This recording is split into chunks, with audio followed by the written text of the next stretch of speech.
هو معموله على شكل عروسه، يعني وصلت لدرجه ان احنا اتعاملين عمل وترمي عندنا في المحل. لما نشوف الفئات يعني هو اتعمل، امسك كده مفتاحه كده. بسم الله الرحمن الرحيم. ده يا جماعه اتعمل لنا عمل ومعقود ومرمي عندي في المحل قدام الناس، والناس واقفه خلاص اهي. يعني واحنا مش عاوزين نجيب وش الناس واقفه من بعلها، تلاقينا ده مرمي في وسط الشوكولاتات. انت متخيل ان انت تيجي تلاقي معمول لك عمل؟ سم بسم الله الرحمن الرحيم. بسم الله الرحمن الرحيم.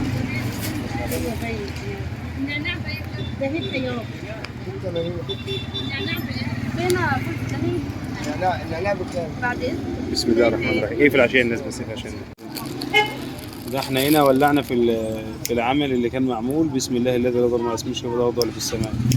بسم الله الذي لا يضر مع اسمه شيء في الارض ولا في السماء. بسم الله الذي لا يضر مع اسمه شيء في الارض ولا في السماء.